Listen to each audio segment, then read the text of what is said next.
إن الحمد لله نحمده ونستعينه ونستغفره ونعوذ بالله من شرور أنفسنا ومن سيئات أعمالنا من يهده الله فلا مضل له ومن يضلل فلا هادي له وأشهد أن لا إله إلا الله وحده لا شريك له وأشهد أن محمدا عبده ورسوله أما بعد فإن أصدق الكلام كلام الله وأحسن الهدي هدي محمد صلى الله تعالى عليه وسلم وشر الأمور محدثاتها وكل محدثة بدعة وكل بدعة ضلالة وكل ضلالة في النار من يطع الله ورسوله فقد رشد واهتدى ومن يعص الله ورسوله فقد ضل وغوى اللهم صل على محمد وعلى آل محمد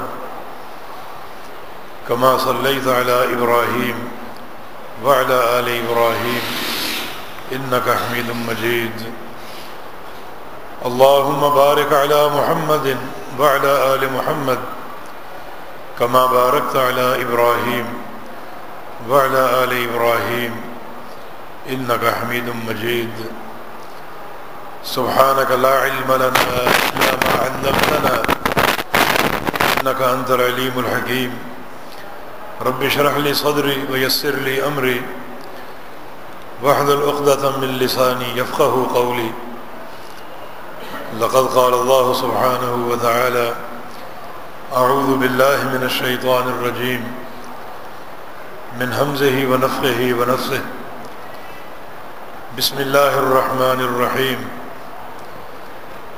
يا أيها الناس اتقوا ربكم إن زلزلة الساعة شيء عظيم يوم ترونها تذهل كل مرضعة عما أرضعت وتضع كل ذات حمل حملها وترى الناس سكارى وما هم بسكارى ولكن عذاب الله شديد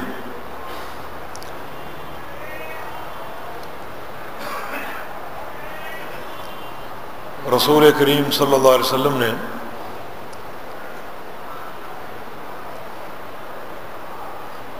قیامت کی علامات کا ذکر فرمایا ہے جن کی 3 قسمیں ہیں. ایک علامات بعیدہ اور دوسری قسم علامات متوسطہ اور تیسری قسم علامات قریبہ. علامات بعیدہ وہ علامتیں جو قیامت سے کافی دور ہیں یا دور تھیں، جو واقع ہو چکی، جیسا کہ رسول کریم صلی اللہ علیہ وسلم نے اپنی بعثت کو قیامت کی علامت قرار دیا ہے. بعثت والساعۃ کہاتین، کہ مجھے قیامت سے قبل نبی بنا کر بھیجا گیا ہے، اور آپ صلی اللہ علیہ وسلم نے اپنی وفات کو بھی قیامت کی علامت قرار دیا ہے. اور کچھ علامات متوسطہ ہیں جو بیچ کے دور میں واقع ہوں گی، اور ان کے بعد جو قریبی علامات ہیں وہ ظاہر ہوں گی، جیسے دجال کا فتنہ ہے، یاجوج و ماجوج، اور پھر سورج کا مغرب سے طلوع ہونا. یہ سب علامات قریبہ ہیں جو علامات متوسطہ کے بعد ظاہر ہوں گی. صحیح بخاری کی ایک حدیث میں رسول کریم صلی اللہ علیہ وسلم نے 5 علامتیں بیان فرمائی ہیں اور یہ روایت محدث امت ابو ہریرہ رضی اللہ تعالی عنہ سے مروی ہے۔ نبی علیہ الصلوۃ والسلام نے ارشاد فرمایا لا تقوم الساعة حتى يرفع العلم، کہ اس وقت تک قیامت قائم نہیں ہوگی جب تک علم نہ اٹھا لیا جائے۔ علم اٹھا لیا جائے گا اور جہالت پھیل جائے گی۔ نبی علیہ الصلوۃ والسلام نے علم کے اٹھائے جانے کی کیفیت ایک حدیث میں بیان کی ہے کہ ان اللہ لا يقبض العلم انتزاعا من صدور الرجال ولكن يقبض العلم بقبض العلماء، کہ اللہ رب العزت علم اس طرح نہیں اٹھائے گا کہ اسے علماء کے سینے سے محو کر دے اور ان کے سینوں سے اس کو مٹا ڈالیں، ولیکن یقبض العلم بقبض العلماء، بلکہ اللہ رب العزت علماء کو اٹھا کر علم کو اٹھائے گا۔ اور یہ دور بھی ایسا دور ہے کہ علماء جو راسخین ہیں وہ تیزی سے رخصت ہو رہے ہیں اور اپنا علم اپنے ساتھ لے جا رہے ہیں۔ تو یہ علامت بھی ہماری نگاہوں کے سامنے ہے۔ اور دوسری علامت بتکثر الزلازل، زلزلے کثرت سے آئیں گے۔ ہر دوسرے چوتھے دن آپ زمین کے کسی بھی حصے پر زلزلے کی آمد کی خبر سنیں گے جو بہت سے لوگوں کی ہلاکتوں اور املاک کی تباہیوں پر منتج ہوگا۔ اور تیسری علامت یتقارب الزمان، زمانہ قریب آ جائے گا، وقت قریب آ جائے گا۔ اس سے مراد وقت کی بے برکتی ہے کہ وقت کی برکت ختم ہو جائے گی۔ ابھی صبح نکلی اور شام ہو گئی، وقت کا پتہ ہی نہیں چلتا۔ تو جو وقت کی برکتیں ہیں وہ ختم ہو جائیں گی۔ اور چوتھی علامت آپ نے بیان فرمائی وہ تظہر الفتن، اور بڑے بڑے فتنے ظاہر ہوں گے جن کی یلغار انسان کے دین پر بھی ہو سکتی ہے۔ ایسے ایسے مسائل مفتیان جو بے دریغ فتوے دیں گے جن کا وجود امت کے لیے ایک فتنے سے کم نہیں ہے۔ یہ ایسے فتنے جن کی یلغار انسان کی عزت پر اور انسان کی املاک پر ہوگی، یا انسان کی صحت پر ہوگی۔ ایسی ایسی بیماریاں جو اس سے قبل سنی نہ گئی ہوں وہ ظاہر ہوں گی۔ ڈاکہ زنی ہوگی، چوری چکاری ہوگی، اور عزتوں کے لٹیرے کثرت سے پھر رہے ہوں گے۔ یہ فتنوں کا ظہور ہے جنہیں ہم اپنی نگاہوں سے دیکھ رہے ہیں۔ اور پانچویں علامت وہ یکثر الحرج، حرج بڑھ جائے گا۔ الحرج والقتل، حرج سے مراد قتل و غارت گری ہے۔ قاتل دندناتے پھریں گے اور قتل و غارت گری حد سے بڑھ جائے گی۔ یہ پانچ علامتیں ایک ہی حدیث میں بیان ہوئی ہیں اور ہم ان پانچوں کو اپنی نگاہوں سے دیکھ رہے ہیں۔ زلزلوں کی کثرت ایک علامت ہے، اور چند دن قبل کا ہولناک زلزلہ جس کا سب نے مشاہدہ کیا، جس کی شدت ایک ریکارڈ درجے کی تھی، اس سے قبل اتنا شدید زلزلہ کبھی نہیں آیا، مگر چونکہ اس کی گہرائی زمین میں زیادہ تھی، اس لیے سمجھ لو کہ موت ہمارے سر کے اوپر سے گزر گئی، ورنہ ہو سکتا ہے کہ آدھا پاکستان کھنڈر بن جاتا۔ اس سے قبل زلزلہ اس سے ہلکا تھا، جو 10 لاکھ افراد کی ہلاکت کا باعث بنا، اور یہ زلزلہ اس سے شدید تھا۔ اگر یہ اسی طریقے سے آتا تو بڑی تباہ کاری ہوتی، بڑی بربادیاں، ہلاکتیں ہوتی۔ اللہ رب العزت نے اس طرح ہمیں جھنجھوڑا ہے اور تنبیہ فرمائی۔ رسول کریم صلی اللہ علیہ وسلم کی ایک دعا ہے کہ میری امت کو کسی اجتماعی عذاب کی لپیٹ میں نہ لانا، اور اللہ نے یہ دعا قبول کر رکھی ہے، ورنہ یہ امت اپنے اعمال کی بنا پر ایک تباہی کے دھانے پر کھڑی ہے۔ اللہ رب العزت بار بار جھنجھوڑتا ہے اور تنبیہ فرماتا ہے۔ یہ بھی ایک طرح کی تنبیہ ہے کہ موت ہمارے پاس سے گزر گئی۔ جو لوگ اس زلزلے میں ہلاک ہوئے وہ ہم سب کے لیے عبرت اور نصیحت ہیں۔ ہم یہ سوچیں اور سمجھیں کہ یہ موت ہمارے بھی قریب ترین تھی، اللہ نے ایک اور موقع فراہم کر دیا کہ ہم رجوع کریں اور توبہ اور استغفار کریں۔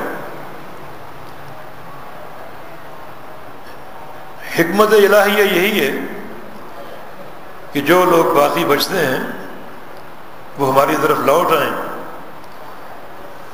اور توبہ اور استغفار کے ذریعے ہماری طرف رجوع کر لیں۔ ایک موقع فراہم کیا گیا ہے، اور اگر یہ بداعمالیاں اسی طرح قائم رہیں اور جاری رہیں تو پھر اللہ رب العزت کا عذاب دنیا اور آخرت میں اپنی لپیٹ میں لے سکتا ہے، اور اسی طرح بربادی پھیل سکتی ہے۔ ہم یہ دیکھیں کہ آخر ایسی کون سی معصیتیں سرزد ہو رہی ہیں۔ نبی علیہ السلام کی ایک حدیث کے مطابق قرب قیامت ایک گناہ ایسا ہوگا جو ہر گھر میں داخل ہو جائے گا، اور وہ اللہ کے عذاب کو دعوت دے گا۔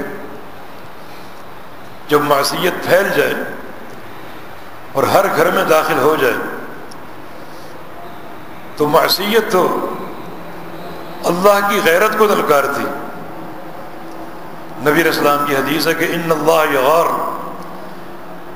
ان العبد یغار و ان اللہ یغار۔ بندے کو بھی غیرت آتی ہے اور اللہ کو بھی غیرت آتی۔ بندہ غیرت میں آ کر قتل تک سے دریغ نہیں کرتا، تو اللہ کی غیرت کا عالم کیا ہوگا؟ اللہ تعالیٰ کو غیرت کب آتی ہے؟ فرمایا وغیرت اللہ ان یأتی العبد بما حرم علیہ ربہ۔ اللہ کو غیرت اس وقت آتی ہے جب بندہ ایسا عمل کرے جو اللہ نے حرام کر دیا ہے، اللہ تعالیٰ کی کسی حد کو پامال کرے، کسی گناہ یا معصیت کا ارتکاب کرے، کسی امر حرام کو اپنے لیے حلال سمجھ بیٹھے اور اس کا ارتکاب کر ڈالے، تو گویا وہ اللہ تعالیٰ کی غیرت کو دلکارتا. لیکن ایسا گناہ، ایسی معصیت جو ہر گھر میں داخل ہو چکی ہو، وہ کس قدر اللہ کی غیرت کو دلکارنے والی ہوگی. آج اگر غور کریں تو تقریباً 2 گناہ ایسے ہیں، 2 معصیتیں ایسی ہیں جو ہر گھر میں داخل ہو چکی. ایک تصویر ٹی وی کی شکل میں، موبائل کی شکل میں، اور نہیں تو یہ شناختی کارڈ، پاسپورٹ وغیرہ کی شکل میں. فوٹو تو حرام ہے نا. نبی علیہ السلام کی حدیث ہے کہ لعن اللہ المصورین، اللہ کی لعنت مصورین پر. ایک اور حدیث میں فرمایا کہ ان اشد الناس عذابا یوم القیامہ الذین یضاہون بخلق اللہ، کہ قیامت کے دن سب سے سخت عذاب ان لوگوں کو ہوگا جو دنیا میں تصویریں کھینچتے ہیں، تصویریں بناتے ہیں، بنواتے ہیں. انہیں شدید ترین عذاب ہوگا. یہ تو اللہ تعالیٰ کی ایک بہت بڑی معصیت اور نافرمانی ہے.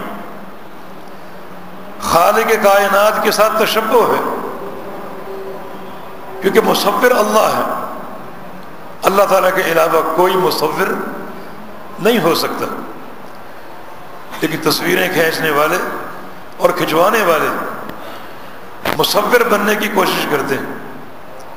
اللہ تعالیٰ قیامت کے دن کہے گا کہ میں مصور تھا، میں نے تصویریں بنائی اور روح ڈالی اپنی تصویروں میں. احیوا ما خلقتم، جو تصویریں تم بنا کر آئے ہو ان میں تم روح ڈالو، روح پھونکو ان میں. بھلا وہ روح ڈال سکیں گے؟ روح پھونک سکیں گے؟ پھر کیسے جان چھوٹے گی؟ اور یہ ایک ایسی معصیت ہے جو ہر گھر میں داخل ہو چکی، ٹی وی کی شکل میں اور دیگر جو آلات ویڈیو ان کی شکل میں، کچھ نہیں تو موبائل کی شکل میں، اور کچھ نہیں تو یہ کرنسی نوٹوں کی شکل میں. باہر کیف یہ فتنہ ایک عمومیت اختیار کر چکا ہے اور ہر گھر میں داخل ہو چکا ہے. اور دوسری معصیت سود یا تو صراحتاً ہر گھر میں داخل ہو چکا، یا پھر بالواسطہ جو لوگ سود سے بچتے ہیں ان کے گھر بھی سود سے خالی نہیں ہے. ایسا ساز و سامان ضرور ہوگا جو ایسی کمپنیوں نے تیار کیا ہوگا جن کی اساس سود پر ہے، جن کا کاروبار سودی ہے اور جن کی معیشت اس حرام شے پر قائم ہے. بندہ خود تو اس میں ملوث نہیں ہے، لیکن دوسروں کا تلفظ اس کے گھر میں داخل ہو چکا ہے. نبی علیہ السلام کی حدیث بھی ہے کہ ایک وقت آئے گا سود کی گرد و غبار جو ہے ہر ناک میں داخل ہوگی، کسی ناک میں براہ راست اور کسی ناک میں بالواسطہ. تو یہ معصیت بھی ایک عموم اختیار کر چکی ہے. ایک ٹیلی ویژن کی معصیت. اور یہ بات یاد رکھو، اللہ رب العزت کی جو تنبیہ ہے اور جو اس کا عذاب ہے، ایک گناہ کے ارتکاب پر وہ عمومیت سے نازل ہوتا ہے، اور وہ زنا ہے. زنا ہو یا مقدمات زنا ہو، انتہائی خطرناک جرم ہے. اور ٹیلی ویژن جو ہے اس میں بے حیائی کی چھاپ ہے. ایسے پروگرام کثرت سے موجود ہیں جو کہ بے حیائی پر قائم ہیں. حیا نام کی کوئی چیز نہیں، اور یہ سارے امور مقدمات زنا میں سے ہیں. اللہ کی غیرت اور اس کے عذاب کو للکارتے ہیں۔ اے ابن آدم، اے انسان، اب بھی اگر تو اپنی روش پر قائم ہے، اتنی زبردست تنبیہ دیکھنے کے بعد بھی، اتنا شدید زلزلہ ملاحظہ کرنے کے بعد بھی، پھر اس کا معنی یہ ہے کہ تو اللہ تعالیٰ کے عذاب اور اس کی تدبیروں سے بے خوف ہے، کوئی حیا نہیں، کوئی خوف نہیں۔ تو اس سب جو کچھ ہم نے ملاحظہ اور مشاہدہ کیا، اس کا تقاضا یہ ہے کہ توبوا الی اللہ توبۃ نصوحا، کہ اللہ کے دربار میں سچی اور خالص توبہ کر لو، لعلہم یرجعون۔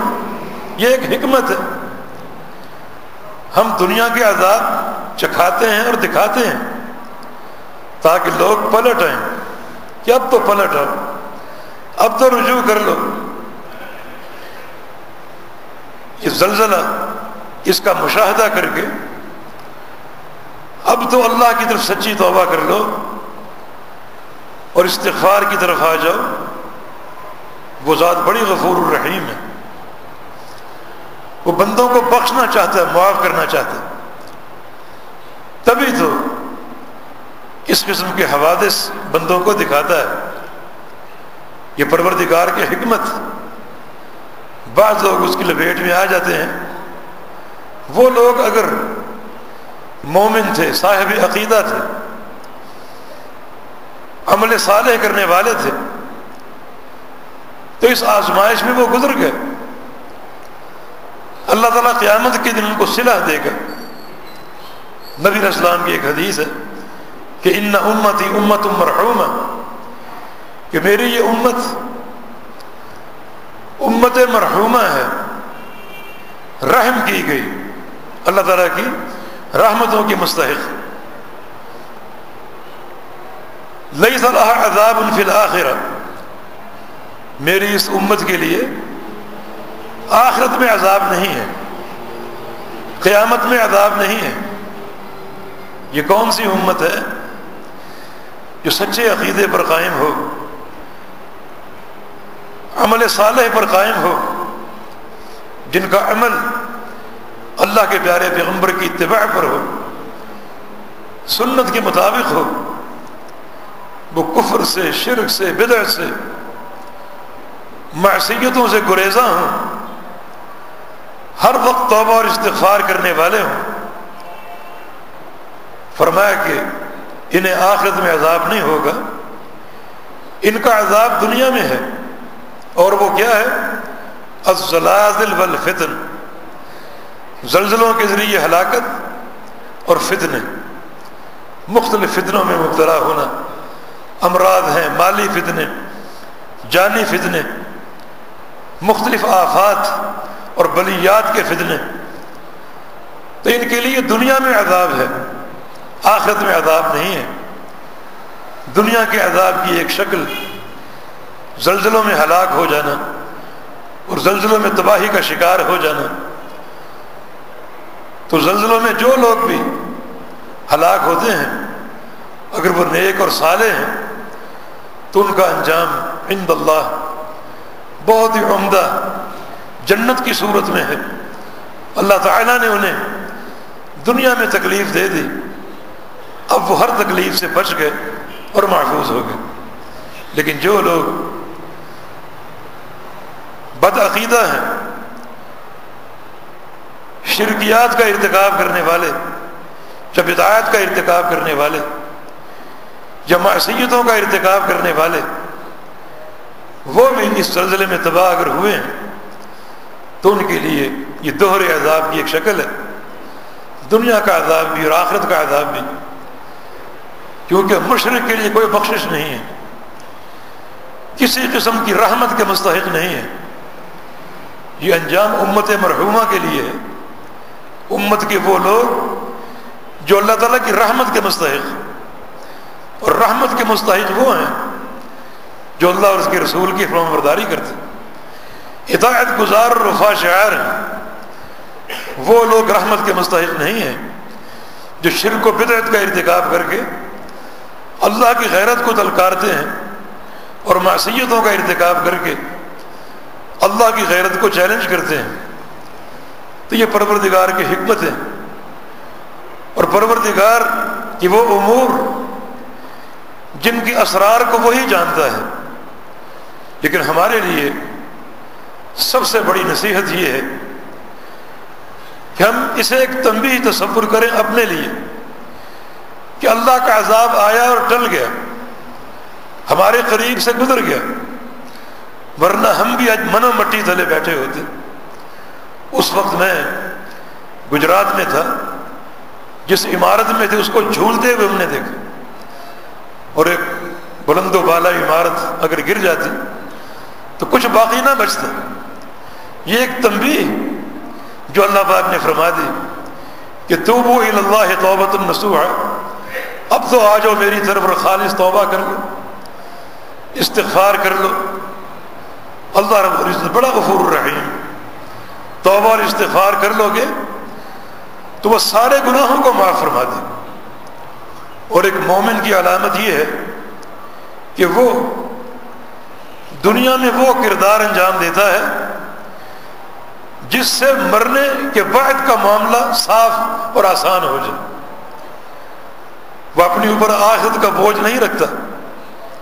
آخرت کا بوجھ کیا ہے؟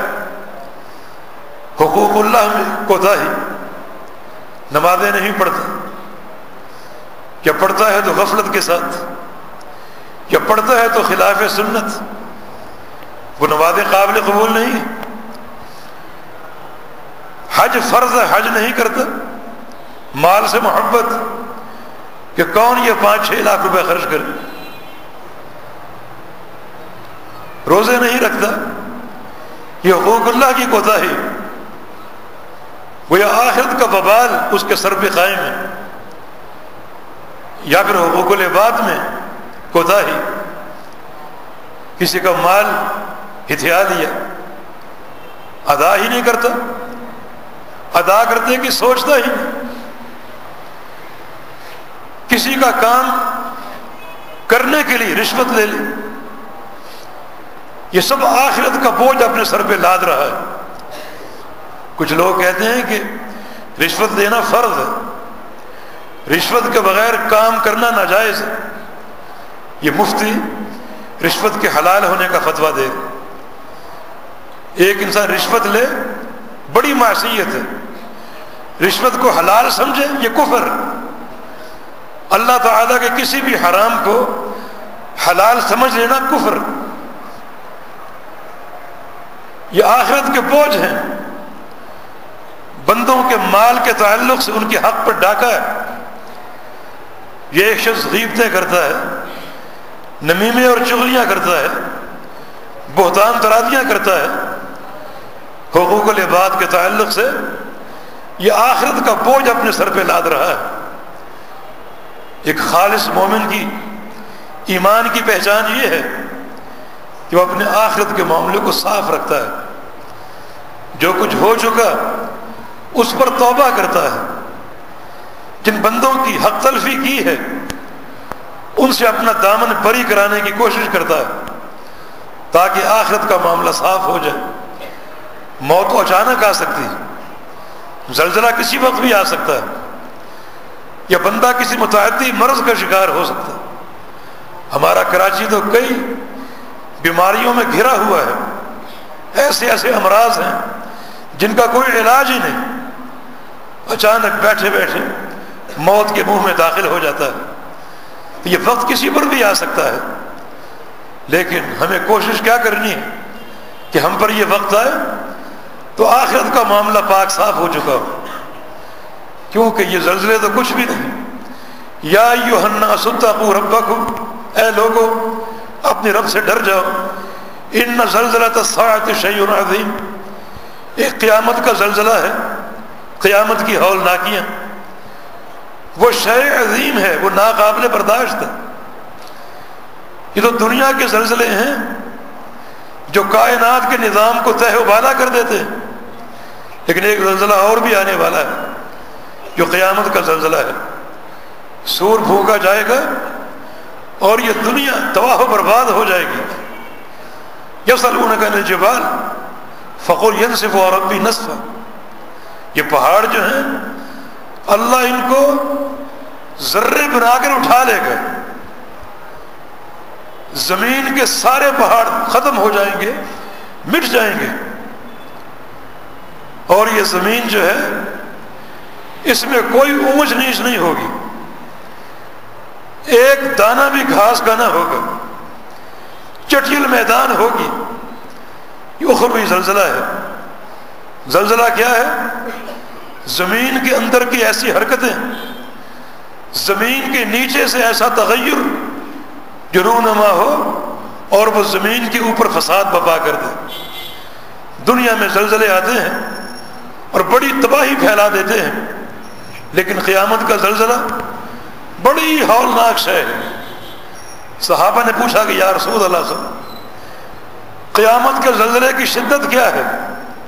تو رسول اللہ صلی اللہ علیہ وسلم نے ارشاد فرمایا جب اللہ رب العزت آدم علیہ السلام کو پکارے گا کہ اے آدم، آدم کہیں کہ لبیک ربی وسعدیک والخیر کلہ بیدیک، میرے رب لبیک، حاضر ہوں اور حاضری کی سعادت چاہتا ہوں، اس اعتراف کے ساتھ کہ تیرے ہاتھ میں ساری خیر ہے۔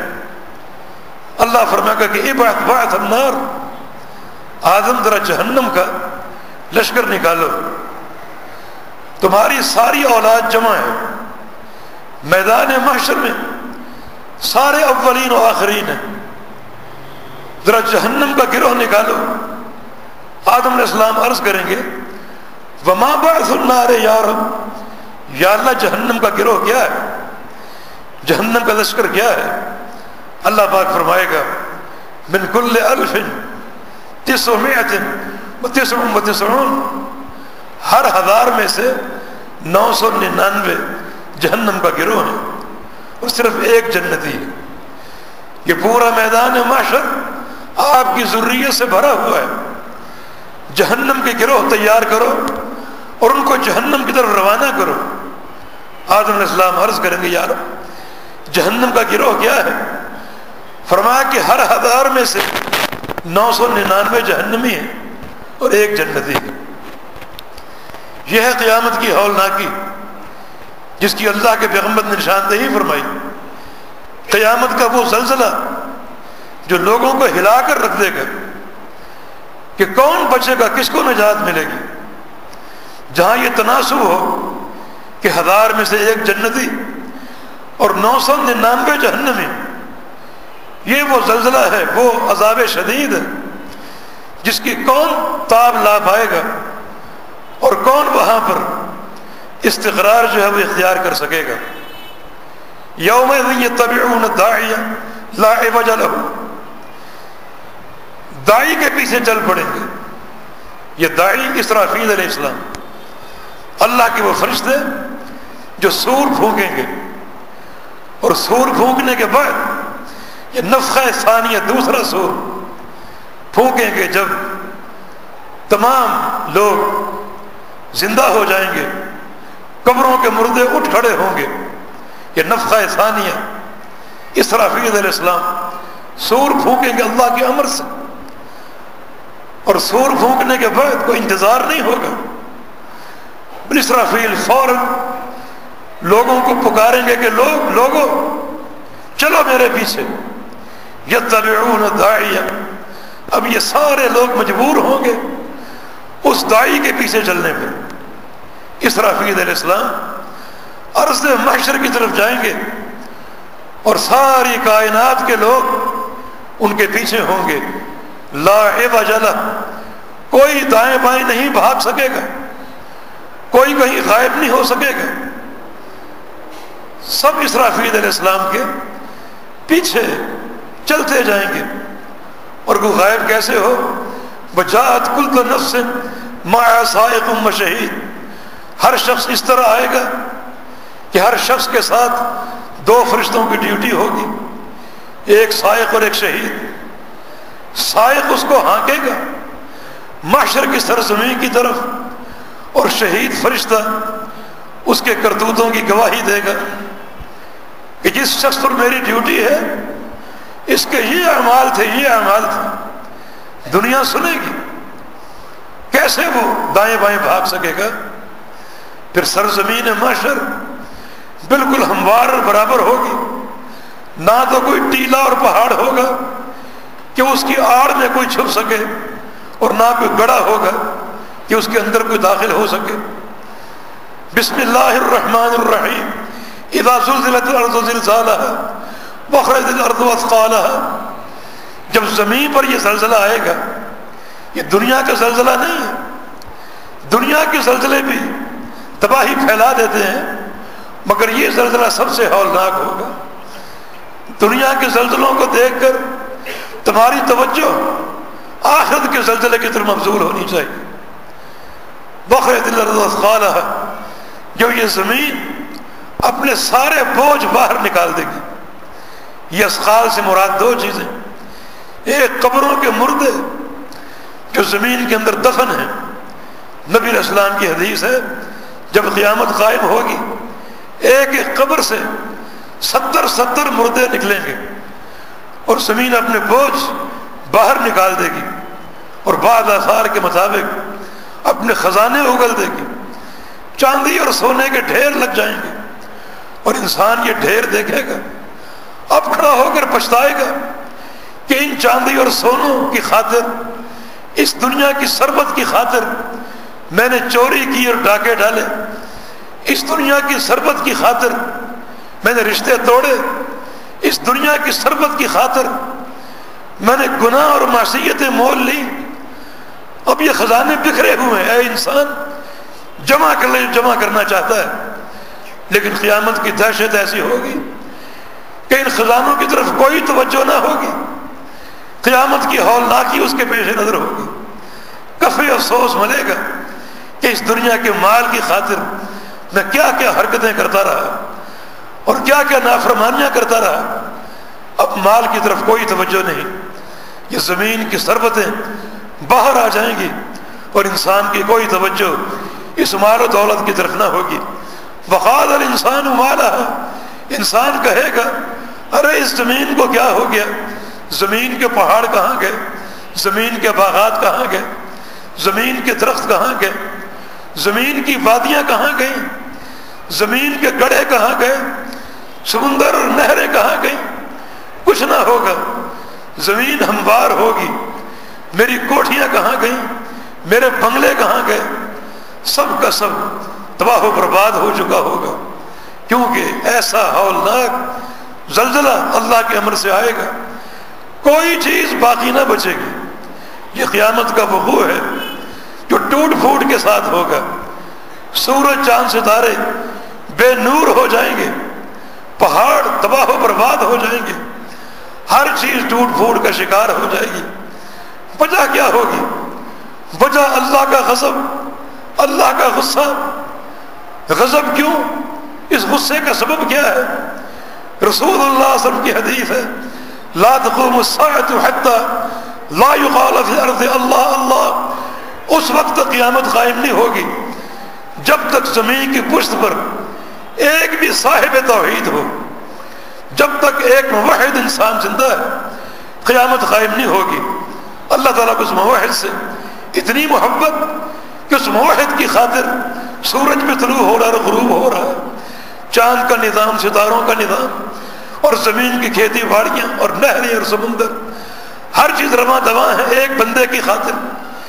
جب وہ بھی قبض ہو جائے گا اور وہ بھی ختم ہو جائے گا، ہر طرف مشرک ہوں گے، شرک کرنے والے ہوں گے، اللہ کے باغی اور طاغی ہوں گے، اللہ کے غضب کو دلکارنے والے، تو اللہ کا امر آ جائے گا سور پھونک دو، سور بلا تاخیر پھونکا جائے گا، اور قیامت اس زلزلے کی صورت میں رونما ہوگی۔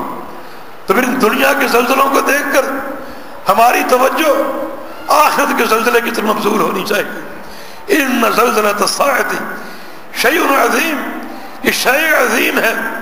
کیف تتقون ان کفرتم یوم یجعل الولدان شیبا، اگر اللہ کی بات نہیں مانو گے اور اللہ اور اس کے رسول کی نافرمانی کرتے رہو گے تو اس دن کی دہشت سے کیسے بچو گے؟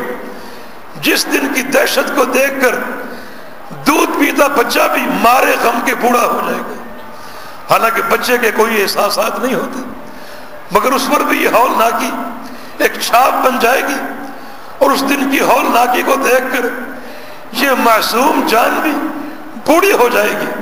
اور فرمایا کہ بخشعت الاصوات للرحمن، رحمان کے لیے آوازیں پست ہو جائیں گی، کسی کی آواز نہیں نکلے گی۔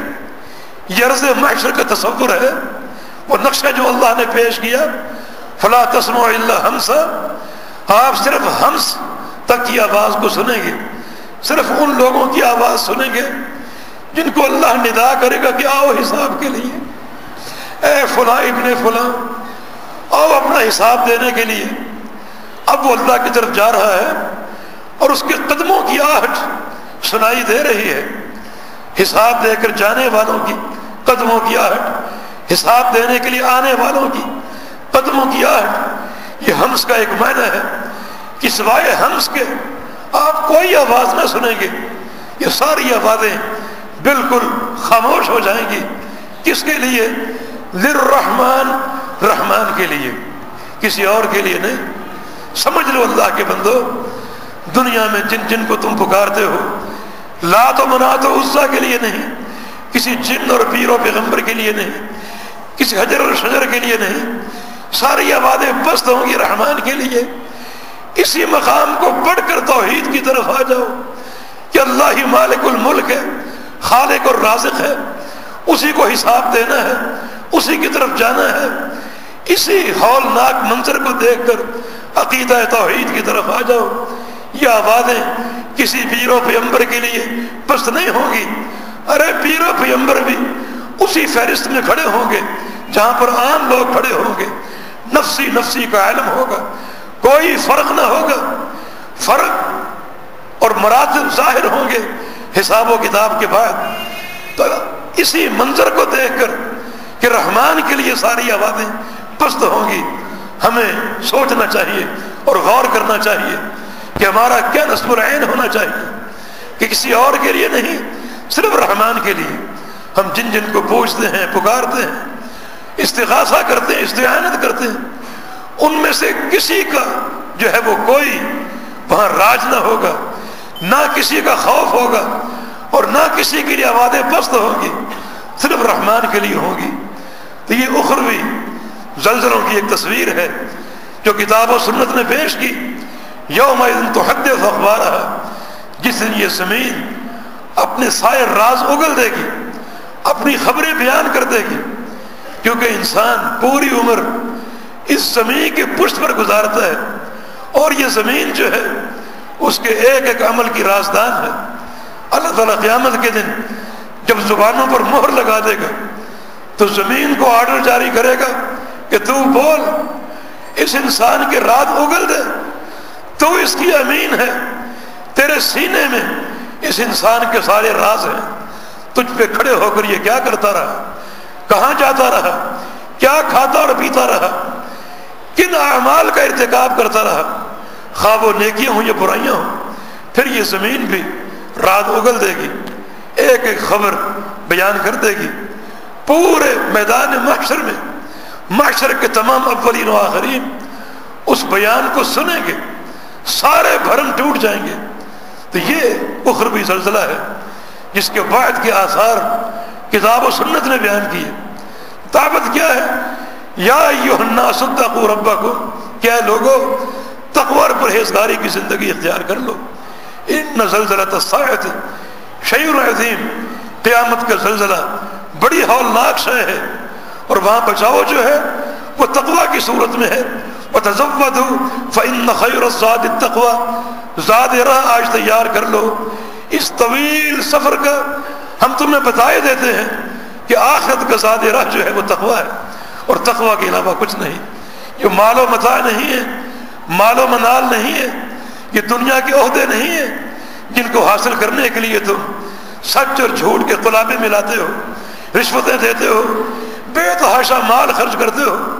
الیکشن سر پہ ہیں، بلدیاتی انتخابات، اور آپ دیکھیں ان امیدواروں کو ایک چھوٹی سی سیٹ کے حصول کے لیے کیا کچھ کرتے ہیں، کس قدر انحرافات اور کس قدر معصیتوں کا ارتکاب۔ زمین سے آسمان تک جھوٹ کے قلابے ملانا، اللہ اکبر.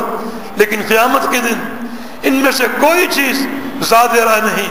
زیادہ راہ صرف تقوی ہے، اللہ کا خوف ہے، اعمال صالحہ ہے اور توحید خالص. تو اس ہلکے عذاب کو دیکھ کر اس آخرت کے عذاب کا سوچو، اس ہلکے زلزلے کو دیکھ کر اخروی زلزلے کا سوچو.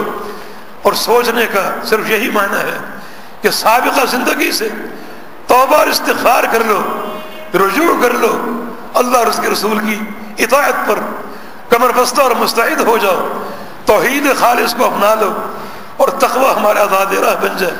وہی دنیا اور آخرت کا محافظ ہے اور وہی انشاءاللہ اللہ کے امر سے نجات دہندہ ہے. اللہ پاک ہمیں خالص توبہ کرنے کی توفیق دے. اللہ رب العزت ہمیں خالص رجوع اختیار کرنے کی توفیق دے. اللہ رب العزت ہمیں اعمال صالحہ اور تقوی کی زندگی بسر کرنے کی توفیق دے. اللہ تعالیٰ توحید کے نور سے ہمارے ظاہر و باطن کو سنوار دے. اللہ رب العزت ایک ایک عمل میں اپنے پیارے پیغمبر کی اتباع کی توفیق دے. شرک سے بچائے، بدعت سے بچائے، ہمارے دلوں کو اپنی اور اپنے پیارے پیغمبر کی محبت سے لبریز فرما دے. اقول قولی ھذا واستغفر اللہ لی ولکم وآخر دعوانا ان الحمد للہ رب العالمین.